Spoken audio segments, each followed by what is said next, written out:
The evening sun cast long shadows through the windows of Soul and Spice, filling the restaurant with a warm, golden glow. Behind the host station stood the owner, a man who'd poured his heart and soul into every corner of this place.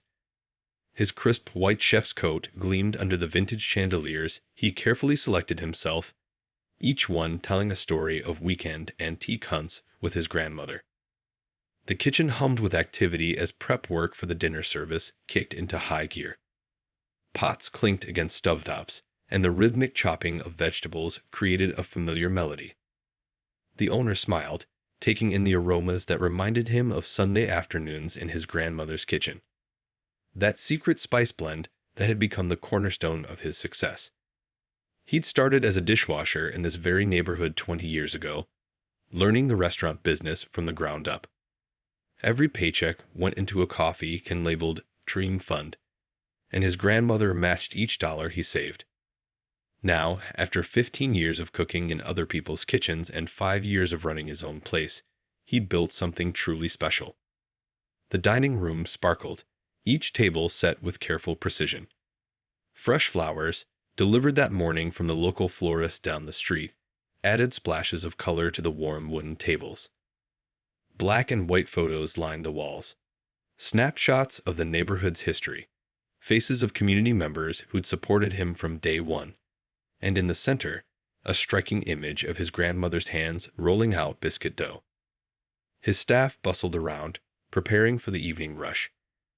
The bartender polished wine glasses until they shone, while servers reviewed the night's specials, trading gentle jokes and stories about regular customers. It wasn't just a team, it was a family, brought together by their love of good food and genuine hospitality. As he adjusted the fresh flowers at the host station, he caught a whiff of his grandmother's signature spice blend wafting from the kitchen. The scent always transported him back to those early days, standing on a step stool in her kitchen, barely tall enough to see over the counter. The secret isn't just in the spices, she'd always say. It's in the love you put into every dish. Looking around the restaurant, he could point to 100 little details that carried her influence. From the hand-stitched napkins she'd helped him select to the recipe cards framed in the private dining room, written in her flowing handwriting. Even the restaurant's name, Soul and Spice, had been her suggestion, spoken over a cup of tea one quiet Sunday afternoon.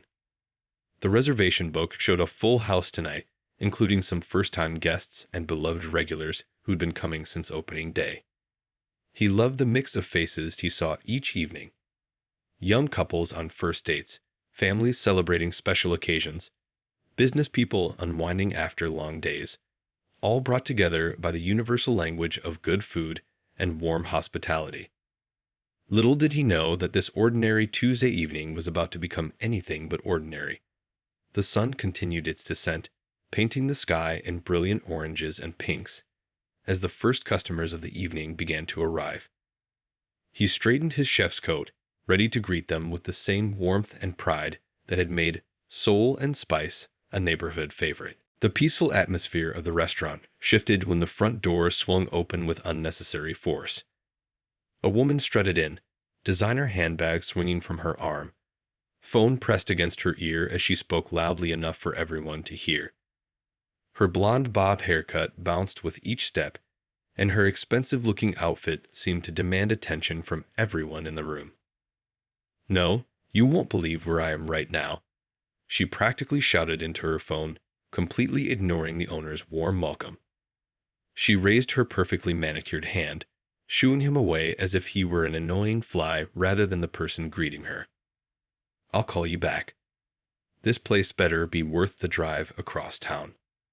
The owner maintained his professional composure, though he couldn't help but notice how some of his regular customers were already exchanging knowing glances. Mrs. Chen, who'd been enjoying her usual Tuesday evening soup, raised her eyebrows in a silent show of support. At the bar, a young couple paused their conversation to watch the scene unfold. "Welcome to Soul and Spice," the owner said with genuine warmth, reaching for a menu. "Would you prefer a table in our main dining room or something closer to our garden view?" He gestured toward the windows where the last rays of sunlight filtered through potted herbs. His grandmother's touch that added both beauty and fresh ingredients to the kitchen. The woman finally ended her call and looked around the restaurant with an expression you might wear if you just discovered something unpleasant stuck to your shoe. Her eyes swept past the carefully curated decor, the local artwork, and the award plaques as if they were offensive to her very existence. "I suppose it'll have to do," she sighed dramatically, still not making eye contact with the owner. "Though I must say, it's not quite what I expected based on the reviews. I read about this place in the city magazine, and I certainly pictured something more. Well, you know." She left the implication hanging in the air like a bad smell. The kitchen staff, visible through the elegant pass window, continued their work but kept throwing concerned glances toward the front of the house. The head chef, who'd worked alongside the owner for 3 years, gripped his spatula a little tighter, protective of the place they'd all come to love as their second home. As the owner began to lead her to a table, she suddenly stopped short, causing him to nearly bump into her. She turned around, finally looking at him directly for the first time since entering. Her expression shifted from dismissive to something more confrontational, like she just solved a puzzle she didn't like the answer to. "Actually," she said, her voice rising to ensure others could hear, "I need to speak to the manager immediately." Her tone carried the weight of someone used to getting their way through sheer force of personality. The owner's warm smile didn't waver as he prepared himself for what was coming next. "I am the owner and manager," he replied calmly, standing a bit straighter. His grandmother's words echoed in his mind. "Your dignity is not up for debate."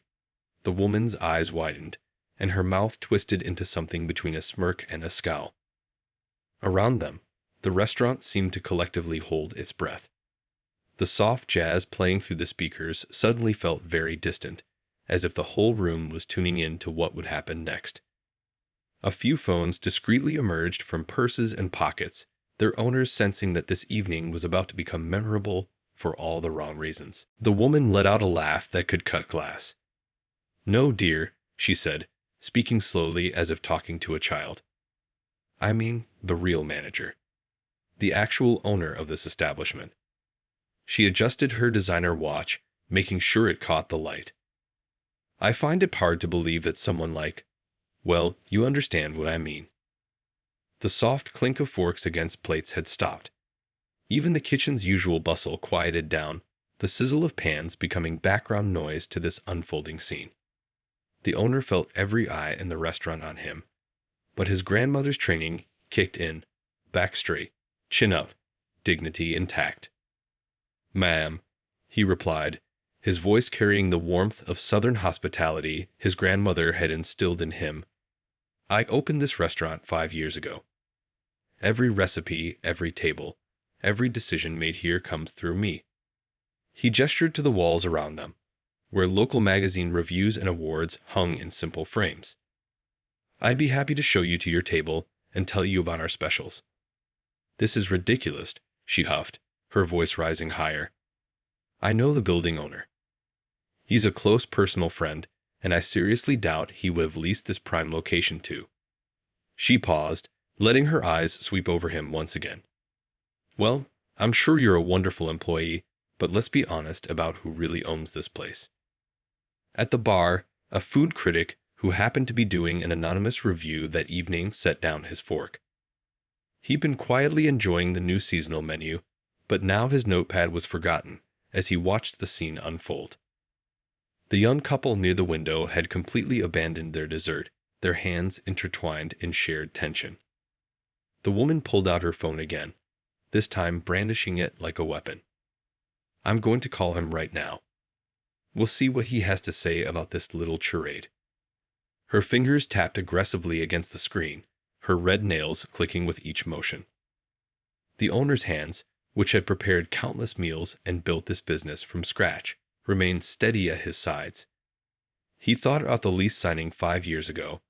How the building owner, a kind elderly man who'd believed in his vision, had shared coffee with him and his grandmother, swapping stories about the neighborhood's history. Two teenage girls at a nearby table were now openly recording on their phones, their eyes wide with a mix of shock and anticipation. The hostess, who'd been with the restaurant since opening day, took a half step forward, ready to intervene if needed, but the owner gave her a subtle shake of his head. "Ma'am," he said again, his voice somehow both softer and stronger, "while you make your call, let me get something from my office. I believe it might help clear up this misunderstanding."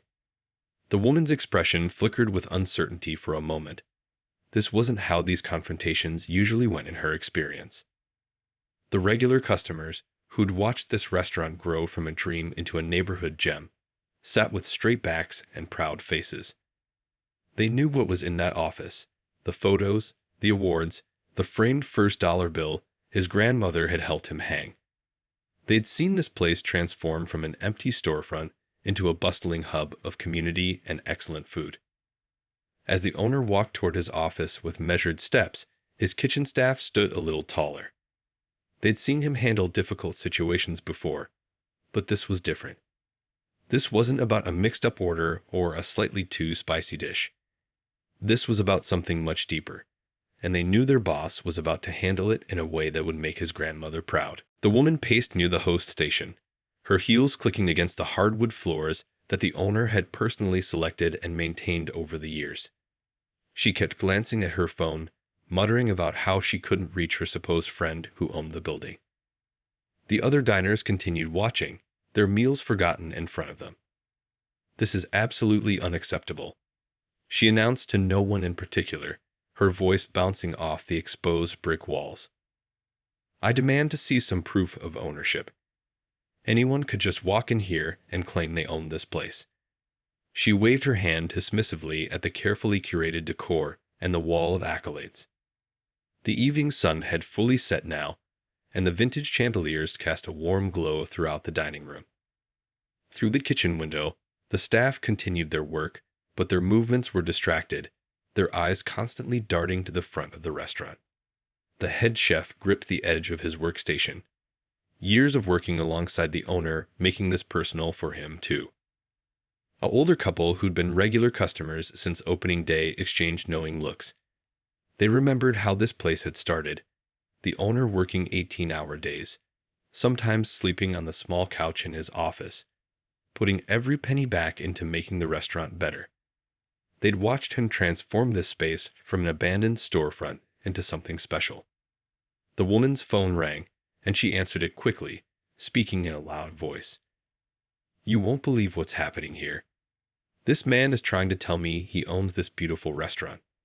I mean, really, how could he possibly?" She trailed off as the owner emerged from his office, carrying several framed items and a leather portfolio.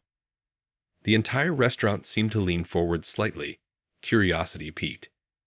Even the bartender paused mid-pour, watching as the owner walked with steady steps back to where the woman stood. The food critic at the bar had abandoned all pretense of anonymity, his notepad now openly in hand. Around the room, more phones appeared, held at strategic angles to capture whatever was about to unfold. The teenage girls who'd been recording earlier were now whispering excitedly to each other, sensing that something important was about to happen. The hostess stood straighter, a proud smile playing at the corners of her mouth. The sound of classical jazz continued to play softly through the speakers. The owner's grandmother's favorite playlist, a detail he insisted on keeping since opening day. The music seemed to underscore the tension in the air, like a soundtrack to this unexpected dinner theater. "Since you're so interested in the ownership of this establishment," the owner said calmly, placing his items on the host station, "I thought you might like to see these." His voice carried clearly through the now silent restaurant, steady and confident. He began laying out the frames one by one, like dealing a winning hand in cards. The woman's phone call forgotten, she stared at the items being displayed before her. Her expression flickered between disbelief and something else, perhaps the first hint of embarrassment. The leather portfolio sat unopened, waiting like a final ace up his sleeve. The regular customers began to smile, many of them recognizing the framed articles and photos. They'd seen these pieces hanging on the walls over the years, watched as more accolades were added, celebrated each new achievement with the owner who had become such an important part of their community. In this moment, suspended between confrontation and resolution, the restaurant held its collective breath. The woman's carefully maintained facade began to crack slightly as she realized she might have severely miscalculated the situation. The owner stood quietly, letting the evidence speak for itself, his grandmother's words about grace under pressure echoing in his mind. On the polished wood of the host station, the owner carefully arranged each piece of evidence. First came the original business license, framed in simple black, dated 5 years ago. Next to it, he placed a glossy magazine cover featuring him in his chef's whites, standing proudly in this very kitchen. The headline read, "Rising Star Chef Transforms Downtown Dining Scene." The woman's phone slipped slightly in her hand as she stared at the mounting evidence. Her perfectly maintained composure began to crack around the edges, like fine china developing its first hairline fracture. Several diners leaned forward in their seats, phones still recording, as the owner continued his silent presentation. He laid down a series of food critic reviews, each one praising not just the food, but the owner's dedication to preserving his grandmother's recipes while adding his own modern twist. Local newspaper clippings documented the restaurant's journey from its grand opening to its current status as a neighborhood cornerstone. The woman's eyes darted from one article to the next, her earlier confidence deflating with each new piece of proof. But it was the last frame that caught everyone's attention. A large photograph, slightly faded but clearly cherished, showed the owner and his grandmother standing right where he and the woman were now. They were cutting a red ribbon on opening day, both beaming with pride. His grandmother wore her favorite floral dress, the one she'd saved for special occasions, and held a wooden spoon that had been passed down through generations. The regular customers smiled at this photo. Many of them had been there that day. The older couple in the corner had brought a homemade cake to celebrate. The food critic, still watching from his bar seat, remembered writing about that opening day, about how the restaurant felt less like a new business and more like a family welcoming people into their home. Then came the leather portfolio. The owner opened it carefully, revealing the original lease agreement, complete with signatures and notary stamps. Next to it lay a handwritten letter from the building's owner, the very friend the woman had claimed to know, praising the restaurant's contribution to the neighborhood's revival. Through the kitchen window, the staff had stopped pretending to work. They stood watching, wooden spoons and towels clutched in their hands, pride evident on their faces. The head chef nodded slowly, remembering his own job interview in this very spot 3 years ago, when the owner had shared his vision for creating not just a restaurant, but a community. The woman's phone had gone silent, all her bluster from earlier evaporating like steam from a hot plate. Her eyes moved from the documents to the owner's face, then to the diners around her, all of whom were watching with expressions that ranged from satisfaction to outright triumph. The teenagers who'd been recording everything grinned at each other, knowing they were capturing something special. In the background, the jazz music shifted to a new song. Coincidentally, it was the owner's grandmother's favorite tune. The timing felt perfect, as if she were somehow present, watching her grandson handle this situation with the same grace and dignity she'd always taught him to show. The woman opened her mouth, then closed it again. For perhaps the first time in her life, she found herself without words. Her carefully constructed assumptions had been dismantled, piece by piece, without a single harsh word being spoken. The owner stood quietly, his hands clasped behind his back, letting the moment sink in. The atmosphere in the restaurant had shifted. What had started as tension had transformed into something else, a shared moment of victory, not just for the owner, but for everyone who had ever faced doubt or dismissal. The regular customers sat a little straighter, feeling as though they were part of something important, something that went beyond just another dinner service. The owner gathered his documents with careful movements, letting his fingers linger for a moment on the photo with his grandmother. The entire restaurant waited, wondering what he would say next. Even the kitchen had fallen silent, the usual clatter of pots and pans hushed in anticipation. My grandmother, he began, his voice warm and clear, carrying to every corner of the room, used to say that good food tells a story.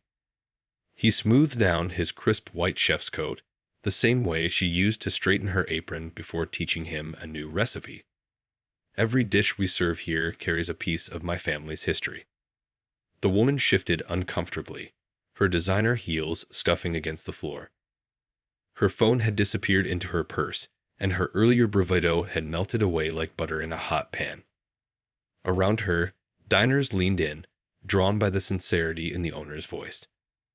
This restaurant, he continued, gesturing to the space around them, started in my grandmother's kitchen, where she taught me that the secret to good cooking isn't just in the ingredients, it's in the love you put into every dish. He paused, looking around at the faces of his regular customers, his staff, and even the food critic who had abandoned all pretense of anonymity. Through the windows, the city lights twinkled like stars, creating a backdrop to this moment that felt almost magical. The teenage girls who'd been recording had lowered their phones, too caught up in the owner's words to remember about their social media followers. When I opened these doors 5 years ago, he went on, his voice taking on a gentle teaching tone, my grandmother told me something I'll never forget.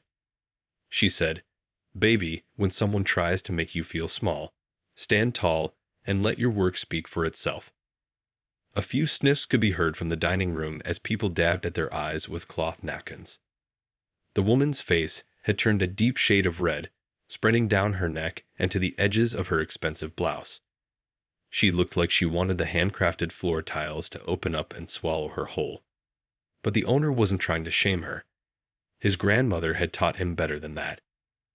So today, he said, straightening to his full height, but keeping his voice kind, I'd like to extend the same welcome to you that we offer every guest who walks through these doors. I'd be honored to serve you one of my grandmother's recipes to share our story through our food.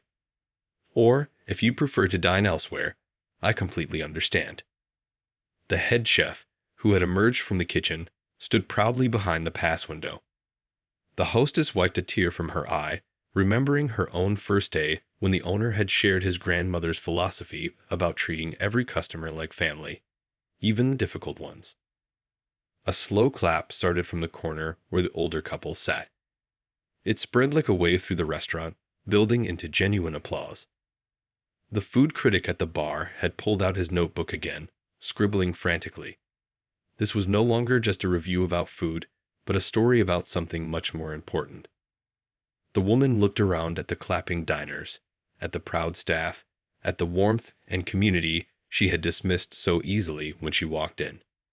Her shoulders slumped slightly, the designer bag on her arm suddenly looking less impressive against the authentic, lived inelegance of the restaurant. The jazz music swelled at just the right moment, as if providing a soundtrack to this turning point. The owner stood quietly, embodying his grandmother's teachings about grace and dignity. In this moment, he wasn't just a restaurant owner defending his business. He was carrying forward a legacy of responding to prejudice with unwavering class and kindness. The applause eventually died down, but its echoes seemed to linger in the warm air of the restaurant. The food critic stood up from his bar seat, straightening his jacket as he walked toward the owner. The whole room watched as he extended his hand, a gesture of respect that went far beyond the usual anonymous review process. I've been writing about restaurants in this city for 20 years, the critic announced, his voice carrying clearly through the now quiet dining room. But I've never seen such grace under pressure. He turned to address the other diners, his professional anonymity completely forgotten in the moment. This place isn't just about the food, though that's exceptional. It's about dignity, heritage, and what happens when someone pursues their dream with their whole heart. The woman's perfectly manicured fingers fidgeted with her purse strap. The phones recording her had caught every moment of her transformation from aggressive confidence to evident shame. The teenage girls who'd been filming quickly shared their videos, their thumbs flying across their screens with comments like, "You won't believe what just happened," and "Most amazing restaurant owner ever." Through the kitchen window, the staff had begun to return to their stations, but there was a new energy in their movements. The head chef wiped his hands on his apron and started humming along with the jazz music. The owner's grandmother's favorite song was playing again, as if on cue. The older couple who'd been regulars since opening day caught the owner's eye and raised their water glasses in a quiet toast. They remembered the early days when he'd worked endless hours, learning to balance the books while never compromising on quality. They'd watched him handle difficult customers before, but never with such profound impact.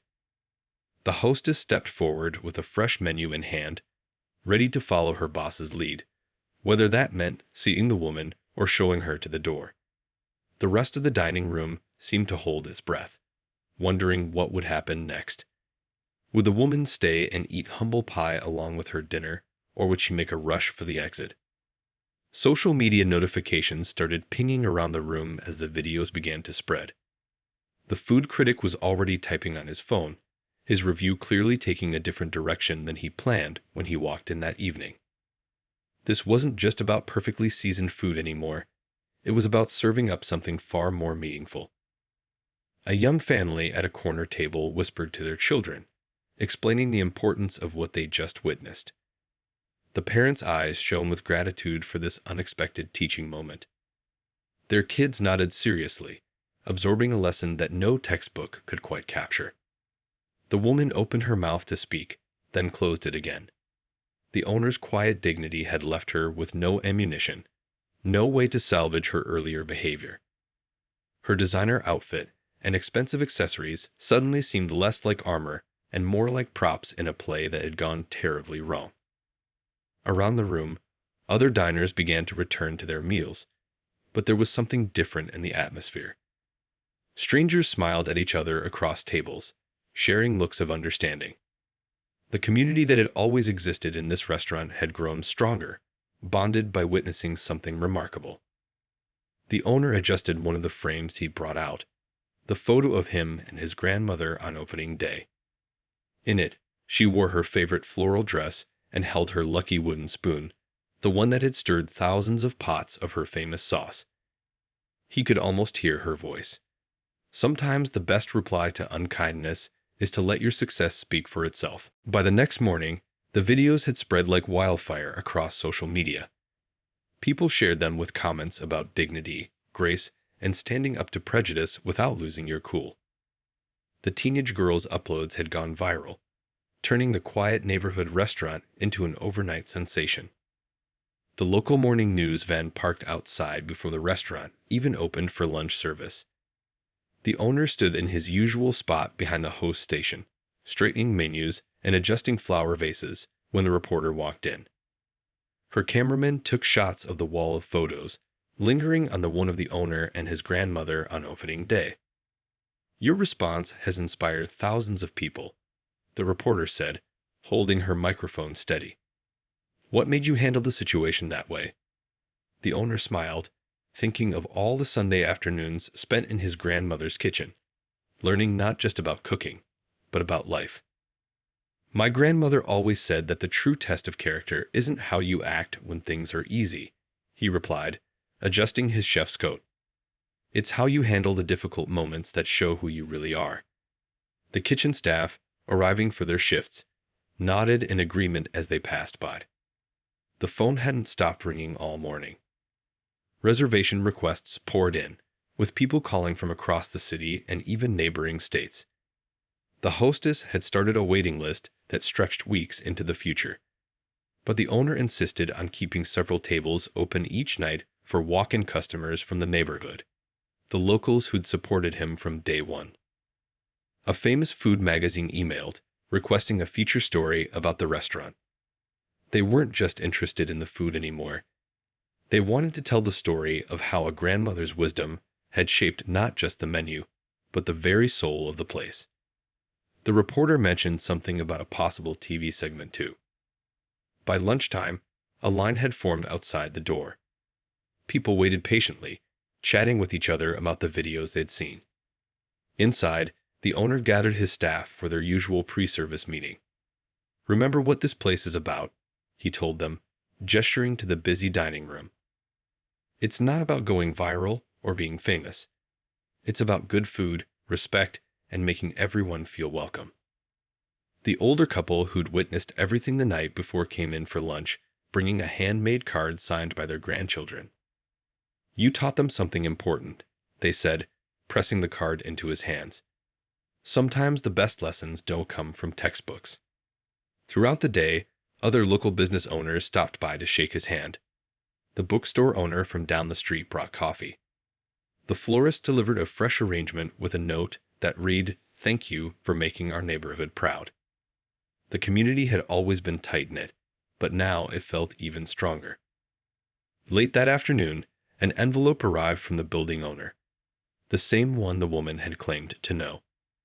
Inside was a letter praising the owner's handling of the situation, along with an offer to extend his lease for another 10 years at a reduced rate. "People like you make this neighborhood special," the letter said. As the dinner service began, the owner looked around his packed dining room. Every table was full, but it wasn't just customers filling the seats. It was people who believed in something. They had come not just for the food, but to be part of a place where dignity and respect mattered as much as the recipes.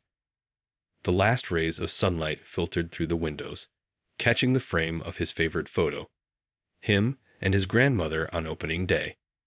He could almost hear her laugh, could almost feel her patting his shoulder the way she used to. "See?" Her voice seemed to whisper in his mind. "Sometimes the best ingredient isn't in the kitchen at all. It's in how you treat people."